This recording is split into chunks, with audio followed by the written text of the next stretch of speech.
자, 여러분 안녕하세요. 마이펫 상담소 윤쌤입니다.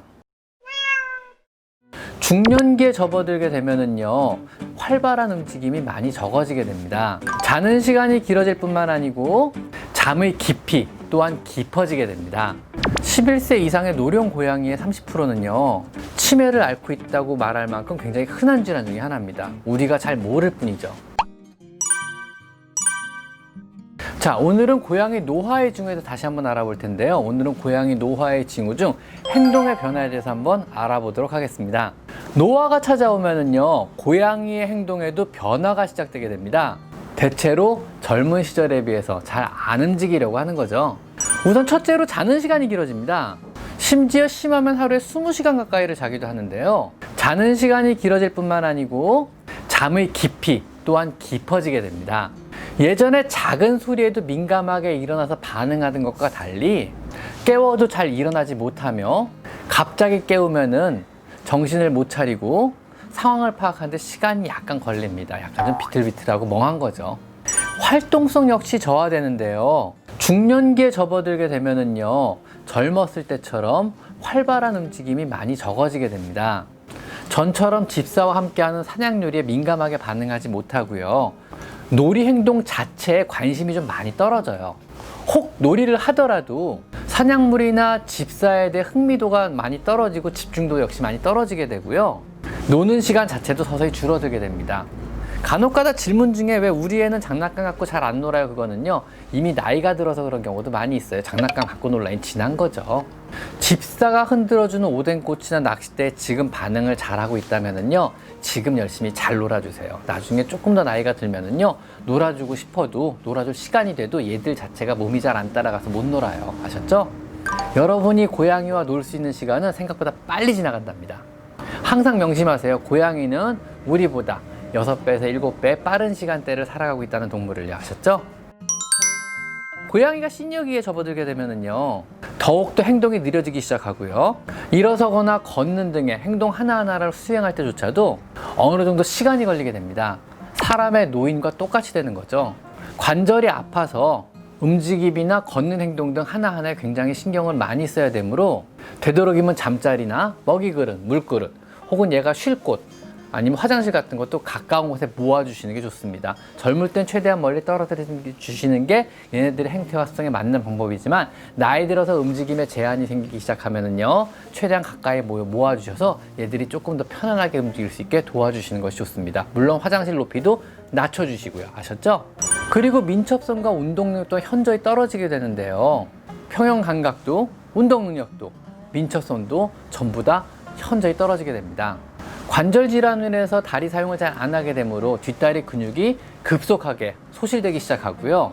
순발력 역시 떨어져 가지고 예전에 쉽게 오르던 곳조차 잘 못 오르기 시작합니다. 그렇기 때문에 캣타워의 위치를 최대한 낮게 다시 세팅을 해 주시고요. 평소 자주 오르던 곳에는 계단을 설치해 주시며, 평소 걷거나 점프할 때 발톱을 움켜 쥐어서 쉽게 점프하고 힘이 더 덜 들도록 카펫 같은 것을 바닥에 깔아 주시는 것이 좋습니다. 또한 몸의 감각 기능 또한 현저히 떨어지기 시작하는데요. 감각기란요, 시각, 청각, 촉각, 미각, 후각을 나타내게 되는데요. 외부로부터 여러 가지 정보를 받아들여서 뇌에 전달해서 자각을 하게 되는 역할들을 하는 기관들을 말합니다. 나이가 들면 이런 감각기관들의 어떤 성능이 서서히 떨어지게 되고요. 또 자극을 받아들여서 스스로 자각하는 데까지 시간도 더 많이 걸리게 됩니다. 대체적으로 보면은 청력이 먼저 떨어지기 시작해가지고요. 예전처럼 집사의 목소리에 잘 반응을 안 하게 되고요. 반응 또한 느려집니다. 자신의 목소리가 잘 안 들리게 되기 때문에 불안한 마음에 우는 소리가 점점 커지고요. 시력의 저하로 인해서 기민하게 반응을 잘 못하게 되고, 후각이나 미각 기능의 저하로 예전처럼 추루나 습사력, 캔 같은 만난 먹거리에 반응을 잘 안 하게 됩니다. 그러다가 후각까지 소실되기 시작하면 결국 음식물 자체의 흥미를 잃어버리게 됩니다. 말하다 보니까 되게 슬프네요. 항시 캔 사료 같은 것을 따뜻하게 데펴서 주셔서 냄새를 강하게 풍겨서 후각 기능을 계속 자극해야 될 필요가 있습니다. 또한 촉각 기능의 소실은요, 온도에 대한 민감도가 상실되어 겨울철에 전기장판 같은 곳에 오래 누워 있다가 저온 화상을 입기도 합니다. 즉 고양이들이 너무 뜨거우면 자세를 바꾸고 피해야 되는데 너무 뜨겁다는 감각 자체를 잘 못 느껴버리는 거예요, 얘들이요. 그래가지고 끝내 화상까지 입어버리는 경우는 되게 흔한 경우입니다. 노령동물에게 전기장판이나 핫팩 같은 걸 사용하실 때에는요, 이를 염두에 두시어 너무 높은 온도로 설정하시면 절대 안 되고요. 바로 전기장판이나 핫팩에 몸을 대지 않고 담요 같은 걸 통해서 몸을 댈 수 있게 조치를 좀 취해 주셔야 합니다. 후각 기능과 미각 기능의 소실은요, 속발적으로 뇌에 주는 자극을 줄여주게 되고요. 뇌에 들어오는 정보량의 저하는요, 인지기능 장애를 더 촉발시키게 됩니다. 즉 치매가 빨리 오기 시작하는데요.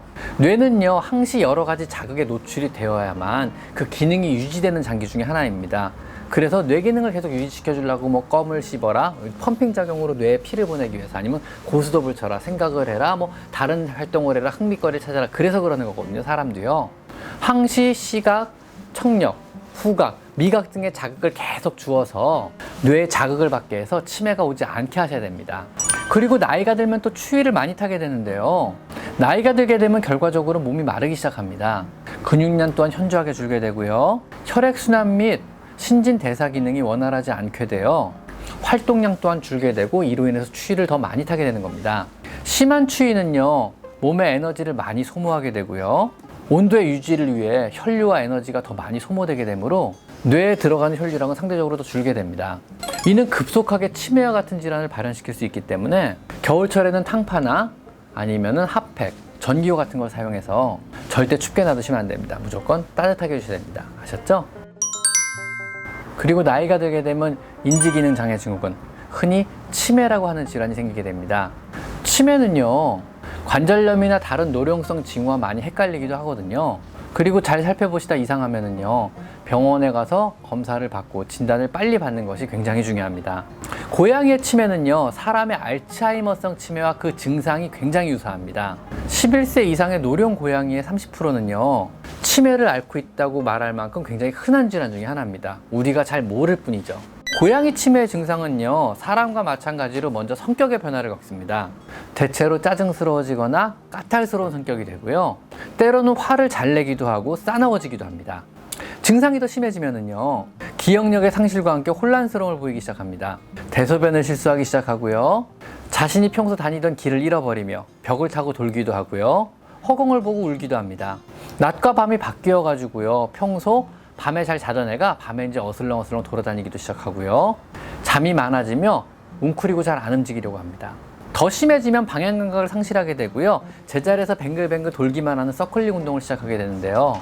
한밤중에 서클링 운동을 하며 벽을 타고 뱅글뱅글 돌다가 가구의 다리 부분이나 아니면 전선 같은 데 다리가 껴서 몸을 못 움직이고 밤새 울기도 합니다. 더 증상이 심해지면은요, 가족의 냄새나 얼굴을 잃어버리게 되고요. 조금 전에 밥을 먹었던 사실조차 까먹으며 계속적으로 밥을 먹게 됩니다. 물을 먹어야 된다는 사실조차 까먹어서 물을 오랫동안 못 먹어서 탈수에 시달리기도 합니다. 만약 이런 여러 가지 다양한 치매 증상 중 2가지 이상을 보인다면은요, 적극적으로 동물병원에 데려가서 치료를 받을 것을 권해드립니다. 치매 자체는 치료되는 질환은 절대로 아닙니다. 하지만 적극적인 처치로요, 여러 가지 약을 써서 증상의 진행 자체를 많이 늦출 수는 있습니다. 반드시 액티베이트 캣과 같은 항산화제가 포함된 영양제를 복용시키고요. 선생님과 상의하여 치매의 진행을 늦출 수 있는 여러 가지 약을 처방받아 먹이기 시작하시는 것이 좋습니다. 치매는요, 집사와의 좋은 기억을 모두 잃어버리고 결국에는 집사마저 못 알아보는 굉장히 슬픈 질환입니다. 오늘은요, 노령동물에서 흔히 볼 수 있는 행동의 변화에 대해서 한번 얘기해 봤습니다. 자, 오늘은 여기까지 마이펫 상담소 윤쌤입니다. 감사합니다.